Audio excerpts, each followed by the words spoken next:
Welcome back to Staffing the Mission. Once again, we have Doug Larsen, the COO of Safeguard Recruiting. We've got a fantastic show for you today. I'm so glad that you're watching or you're listening on any podcast platform out there. We're there.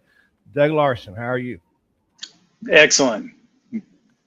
Well, today's show, we have no guests. It's going to be me and you ripping a little bit, but I saw something the other day, and I took a bunch of notes on it, and I thought we would talk about it. Now, we're not going to name names, but there's an individual that's out there on social media. I don't know how many people actually have seen him or knows about him, but he sells some training to police recruiters or police marketers. And he said some things that was a little unsettling. And I'm not saying he's targeting us, Doug. Sometimes when you're the big fish in the pond, you get a few people that say some negative things, but he couched his video like this. He says, listen, there's 5 things that marketing companies don't want you to know. Now, at first, I didn't think much of it because we have talked about marketing companies and the things to be careful of, right? Because we're not a marketing company. We're a recruiting company, the big difference. But what bothered me was he immediately after that said, most of these marketing companies are run by former law enforcement. Now, when he says that, we're the only ones out there that are former law enforcement. So I had to sort of, my ears peaked up and I went, what do you have to say here? And did you by happen to see this, Doug? See this video? I have not seen this video, so. Well, I would advise you. I'll just give you the summary here because I'm going to tell you what he said. Here's the 5 things that marketers don't want you to know. And number 1, he says they don't want you to know that you don't need them. Now, we have clearly stated over and over that you can do this yourself. Just like you can do a lot of things yourself. You can do police reports yourself. You can do policies yourself. You can do training yourself. But we don't do that in law enforcement. We know it's better to enhance our training, to enhance our policies, to enhance what we do with outside companies. And that's what we always say. You know, several years ago, Doug, you and I didn't know anything about recruiting. We had to learn it, though. It was a very high-level skill. It took us years to get to the level we are. What we always talk about is, yes, a department can learn some of these techniques, but it's a high-level expertise. Will your recruiters even be in position long enough to be able to learn it? Because our experience is these recruiters kind of are cycled out quite a bit. Many of our clients, we've worked with multiple recruiters in the same contract. What's your thoughts on that? Yeah, you're exactly right, Travis. Sometimes these recruiting positions, they cycle out regularly, and it might even, if somebody's there a couple of years, bottom line is the person probably doesn't have the skill set to specialize in every facet of the recruiting. And that's where we come in to add the additional pieces to solicit enough candidates or modernize and make effective and efficient the entire process. And so it goes back to what we've always said, right? Nobody got into law enforcement because they wanted to be a recruiter, and they take that position and they do the best they can there. But there's a lot to learn, and the technology is rapidly evolving, and you need to stay on top of it all the time. And that's why we come in and we're a perfect fit for departments, because we fill a role that most departments just don't have that technical expertise for. Yeah, recruiting has changed in law enforcement. During most of my career, we had recruiters, but they weren't really recruiting. The applicants just came and they walked them through the process. That was what we called recruiters. Well, that's changed now. You're not getting the number of applicants you used to get. And so all we do is we supplement. We don't try to take over the job of a recruiter. We want the recruiters to do the job that they've always done. But the truth is the vast majority of departments need more applicants. And if you need more applicants, you have 1 or 2 choices. Develop a high-level recruiter that knows the ins and outs of professional recruiting, or you hire an outside company that knows that. Now, most companies, if he's talking about a lot of companies, he's right. A lot of companies try to hide that fact from you, but we never have. We've always said that there's nothing special here. We've got a lot of experience. We have over 500 different campaigns. We know what success is. We even guarantee your success. We guarantee how many candidates you're going to get. No one else will ever do that. But it's not a secret. It's just the fact that it's a high level skill. Can you really invest the amount you need to invest in to get an individual to be able to do that? And it's often way cheaper to hire an outside company. I can just speak for our company than it is to pay for a full-time person. In fact, I think most of our contracts, Doug, we're way cheaper than a full-time employee at these agencies. So I think it's just a matter of the decision that agencies make. And so that was the first one. The second one is that companies sell exposure, not candidates or applicants. Now, he's right about traditional marketing companies. They're selling impressions and clicks, and we talked about that. That doesn't get you anything. But we guarantee candidates. We guarantee people you're going to get to talk to. We're not selling exposure. We're selling actual candidates. That makes us vastly, vastly different. What's your thoughts on that? Yeah, exposure's easy. You can get anybody to look at your Instagram page, click on your website. That is not going to get you candidates. That's not going to get you hires. It's not only are we going to reach out and get the right people interested in your department, but it's the whole process and capturing information and getting them in the pipeline, the communication with them. It's a big difference between, some exposure and what we're doing. Yeah, he's technically right about that. But that's not what we do. And I think if you've watched these shows, we've explained that to you over and over again, that we're not just selling you clicks or impressions. We're actually guaranteeing you a number of people that want to work for your agency. And I just find that very interesting. But here's number 3. They really don't want you to solve your recruiting problem. They're selling you products that they want you to keep forever. Now, we have never said that. I can tell you right now, once again, regardless of whether he's talking about us or not, we're just going to speak on this a little bit different way than he did. Because once again, 500 plus different recruiting campaigns. We have a little knowledge on this stuff. We do want to solve the recruiting problem. That's always our goal, right? Well, what we do tell our clients is once you solve it, you need a continuous pipeline, whatever that is, right? But obviously our goal is to solve it. We make that promise to every client we have that if they implement our recruiting system, they're going to solve it. And we've solved it many, many times. And so, but I understand what he's trying to say here, Doug. Like, we sort of know some of the marketing companies out there. And if you're just driving impressions and clicks, you're never really going to solve it, right? If you're just doing professional video and that's it, you're never really going to solve it. And they're going to kind of continue that. So what's your thoughts on that one? Yeah, I mean, you need a full solution to solve it. Our goal, and we've been accused of it many times, of being too close to public safety and too involved, and we give too much away. I mean, because we do love the profession and we help them. Our goal, though, is to be a partner, and we try and make it as effective as possible. That's why we don't lock people into terms. We expect we're going to get you fully staffed, and then you can pause your campaign with us. You can pause whatever your work is with us, and then come back when you need us again. And that might be through attrition, which is natural with especially the larger departments. There's always people retiring. There's always people changing places.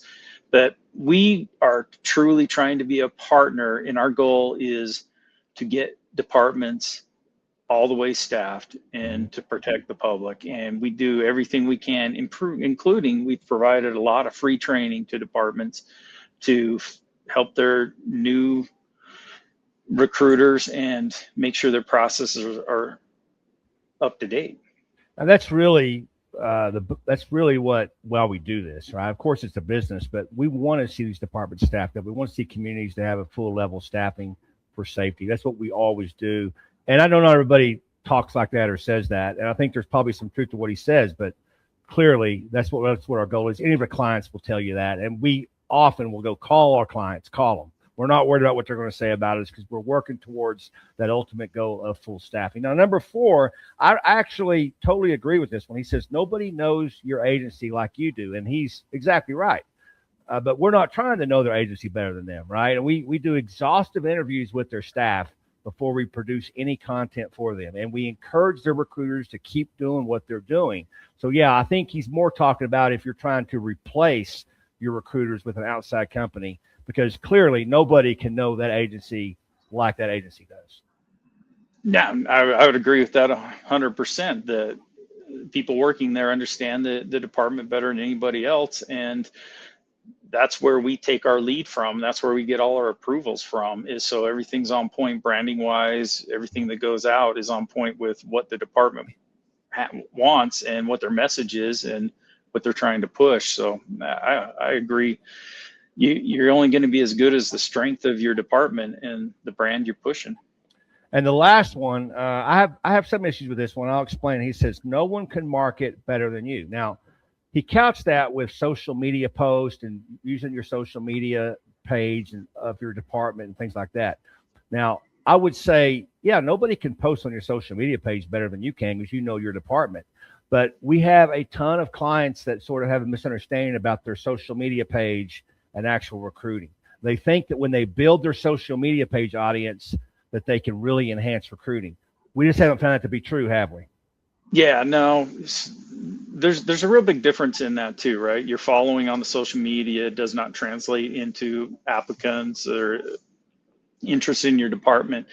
And there's a whole cadence and a way to write messages, a way to write your communications, write your ads, and present those. And we've gone through and we've audited a number of departments. We've helped departments out with this by giving them information on what they're doing and how, sure, it's effective, but if they made these changes, it'd be so much more effective and it would resonate with people, or it would be a better call to action. And so there's some truth to that, but there's also everything can be greatly enhanced. It boils back to, is that your specialty and that's what you understand? And do you understand the cadence of how these things should roll out and when they should roll out and what it should look like? And does it work on a mobile or does it not? I mean, there's so many things in the messaging that, man, I guess I'm going to have to disagree with that all the way. It's only a partial. Well, we just had a meeting with a potential client. They're not a client of ours, but we had a meeting with him and we did an audit of their effort, and they had a great effort. But we took the ads we took their social media posts that they were running. It was just their social media posts. We run them through our software that gives you an analysis of that post and can it convert. And of course, the scores were horrid. We could tell that by visually looking at it. And of course, we told them about it because we're not trying to hide it. We said, listen, we think we can improve this because effort doesn't always equal success. That's why they were reaching out to us. They were doing all this effort and they weren't seeing any more people. And so I think I would caution agencies that throwing effort at it isn't exactly what you need. You're right. It's about what type of photo, what type of language, what type of verbiage is on there. What are you trying to impress? And the other thing is, you should, as an agency, try to increase your social media page and try to increase your audience. But that's branding and marketing. That's not necessarily recruiting. The people that are following you on social media, if they wanted to work for you, they probably would have already been working for you. Right? They're just following you for the latest news and updates and things going on in the community. So you should boost that page as much as you can. But when it comes to recruiting, Doug, we target people outside of those pages oftentimes and bring them into the fold. And that's how we're able to be so successful. Yeah, we go out and we seek those passive job seekers. It's a 24-hour day, 7-day a week dialed in campaign that's customized for each individual agency. And the other piece of this, Travis, that, yeah, you can do some of this on their own. And where a lot of departments fall short is, once I do have interest, what do I do with that person? Or how do I track my efforts? How do I know what's effective, what's ineffective? And if you don't have all that set up, then it's hard to get better. It's hard to be able to justify what you're doing. And we take care of all that for you. I mean, there's back end pieces that need to be taken care of if you're going to be effective. And, after I just went through those 5, I don't think I'm so upset anymore. I think the problem I had with the video is it didn't go deep enough, right? You can't just say, your department better than everybody else and it's going to work. It's a lot deeper. So I'm glad we talked about each one of these because we were able to dive a little deeper to the root issue, the root cause, and really say it's not as simple as that. It's not as simple as you can do it yourself. There's a lot of things that go into it. Yeah, technically you could do it yourself. You could do all these things because, you and I do these things each and every day, but that didn't happen overnight. It's not going to happen in 2 or 3 years. It takes, you look at the private industry, Doug. I mean, there's professional recruiters for a reason. We call them headhunters, right? I mean, if a department needs a chief or a commander, they're going to professional recruiting companies to go source those individuals. The department's not doing that because it's outside of their knowledge base. And really, the street level officers are in the same boat. Gone are the days to where everybody just floods in and applies. You've got to have a different approach. That's what we provide. We sort of put the steroids on top of it. We supplement what you're doing, and then it just works. It does. Yeah. Keep doing what you're doing. We're going to get the extra people that helps you get fully staffed and gets better candidates to look at. And I haven't seen this video that we talked about, and maybe I'll see it someday. I do know a lot of folks follow us in the industry, and they seem to put out content that mirrors what we do a couple weeks after we do a show like this, or we publish articles in our blogs. And I guess that's somewhat of a compliment that they're following us and echoing what we're saying. And as long as it's good for the industry, I mean, I guess I'm good with it. Yeah, it's all about education. And so that's what we try to do here each and every week at Staffing the Mission, is just try to educate you as much as you can so you can make a good informed decision, because the goal all the way around between our clients and us is to fully staff you. And we've pretty much got that one figured out. I kind of laughed, Doug. We had someone inquire the other day, like, we're down 3 people, we need help. And of course we thought, yeah, that's a Wednesday. That's not a problem, right? I mean, I love those problems. You're only down 3, we got you. So it's something we love to do. It's our passion. We love to talk to you about it. We just have a conversation. We're glad to look and see what you're doing and see how we can improve. We still have a few slots open if you want to optimize your website. You might as well get people coming in for nothing, get your website optimized, and get those people rolling in. And with that said, Doug, man, thanks for being on. It's always a good time. Thanks, Travis. You've been listening or you've been watching Staffing the Mission. Spread the word. Share with your circle of friends or associates or peers. We will see you next week.